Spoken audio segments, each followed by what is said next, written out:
Hey everyone, welcome back to the deep dive.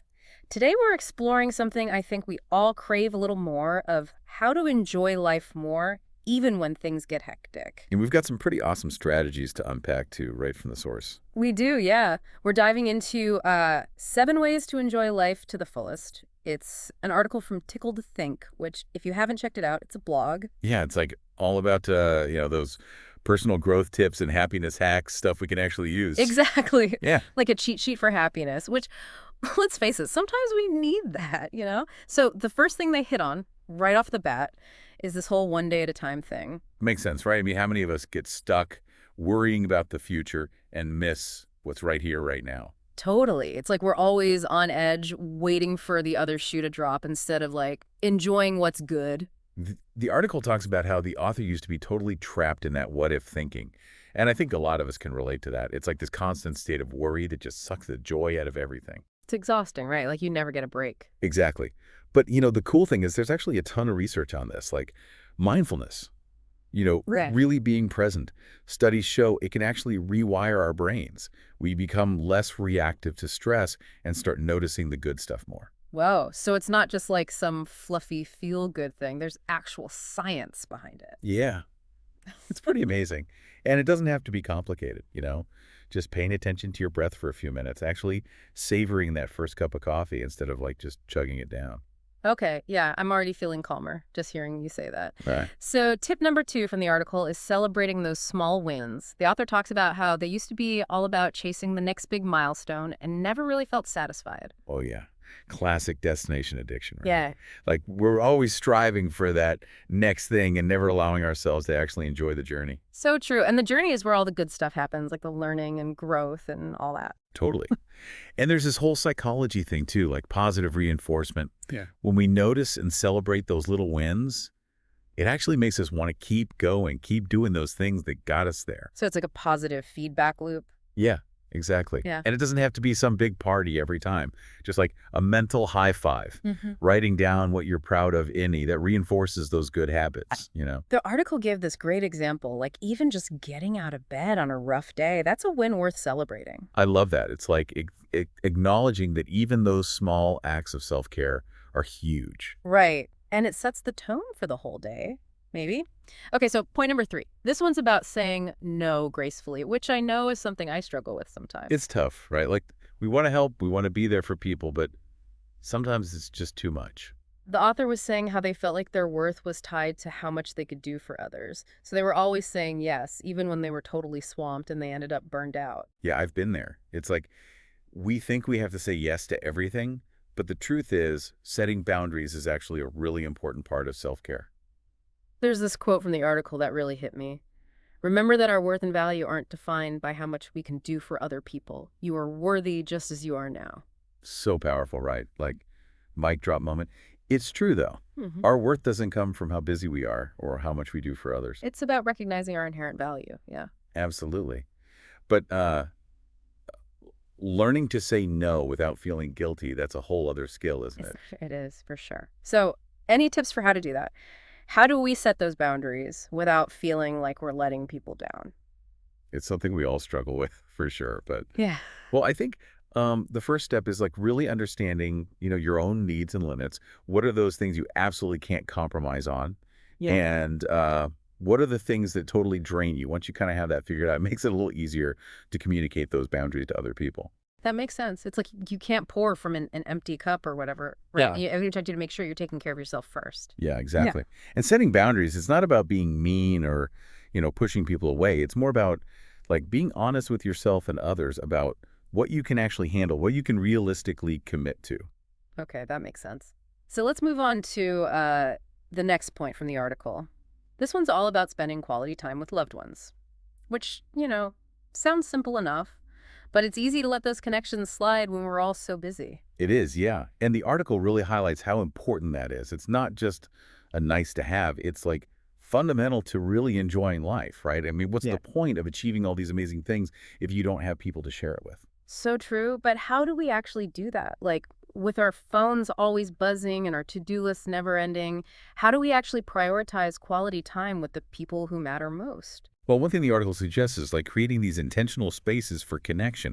It doesn't have to be anything fancy. It could be as simple as having a phone-free dinner with your family or planning a weekend trip with friends where you actually like disconnect from work and social media. I love that idea. It's like creating this little bubble where the only thing that matters is just being present with each other. Exactly. And it's about, really being present, like actually listening to what people are saying, engaging in those meaningful conversations. Put the phones away, turn off the TV, and just like be there with each other. Yeah, that's something we could all probably use a little more of. It's so easy to get caught up in our own little worlds and forget to actually nurture those relationships that make life so much richer, you know? Absolutely. And, there's research on this too.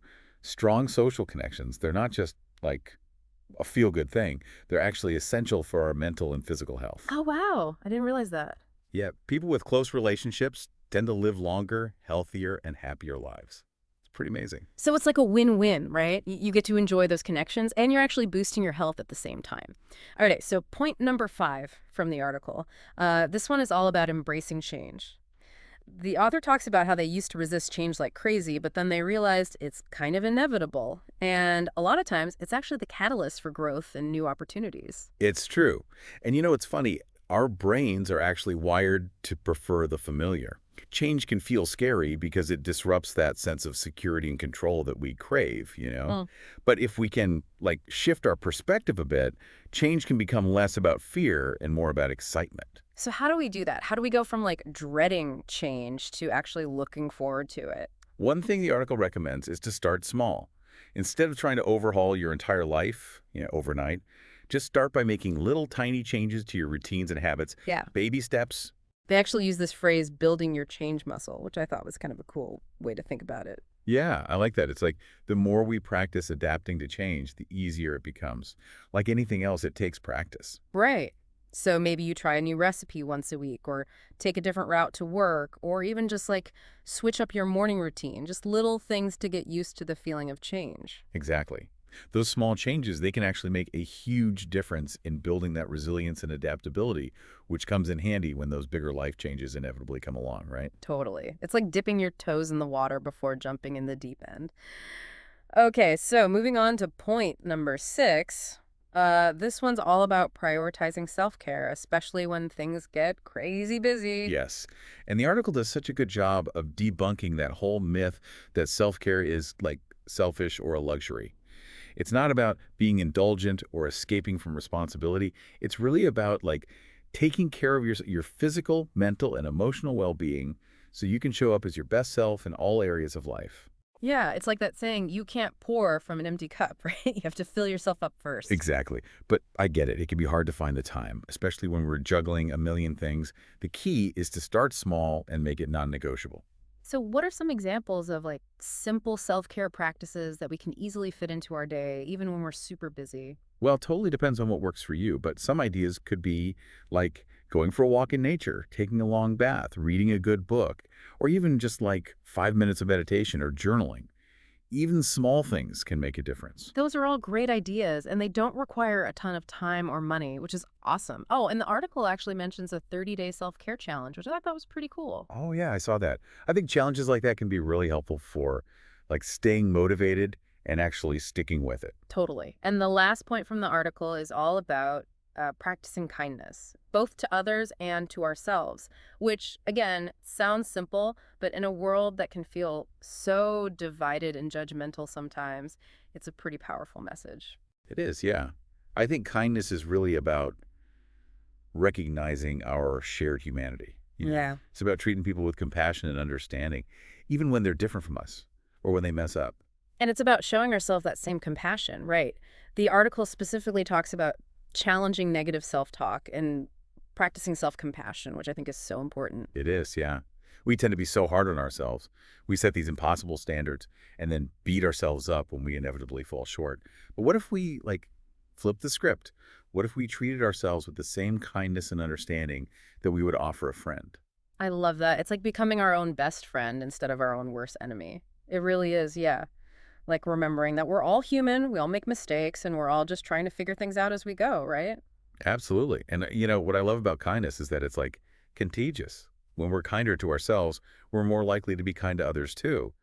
And that kindness, it can spread outward like a ripple effect and create this like more positive and compassionate world. Wow, that's beautiful. So it's not just about our own individual happiness, it's about contributing to something much bigger. Exactly. It's about creating a world where everyone feels seen and valued and supported. I love that. Okay, so as we wrap up this deep dive into 7 ways to enjoy life to the fullest, I'm struck by how, simple but powerful these ideas are. It's not about making these huge sweeping changes or achieving some crazy level of success. It's about those small everyday choices that over time add up to a life that feels really good. Yeah, exactly. It's those little things, those daily habits and practices that bring us closer to the life we want to live. It's about being present, celebrating the wins, big or small, setting boundaries, nurturing our relationships, embracing change, prioritizing self-care, and of course, practicing kindness. Exactly. It's about remembering that joy. It's not a destination, it's a journey. Mm-mm. And it's a journey that we can choose to be on every single day. So well said.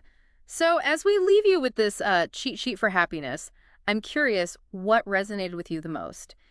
If you could pick just one of these 7 tips to really focus on this week, which would it be and why? That's a great question to think about. What little step can you take today, right now, to bring a little more joy and fulfillment into your life? And if you want to dive deeper into any of these ideas, definitely check out the full article on Tickled Think. They even have a 30-day self-care challenge, which could be a fun way to put these principles into practice. Yeah, for sure. And remember, you have the power to create a life that you truly love. It starts with those conscious choices and those small steps that you take each and every day. You've got this. Until next time on the deep dive, keep exploring, keep growing, and keep choosing joy. We'll see you soon.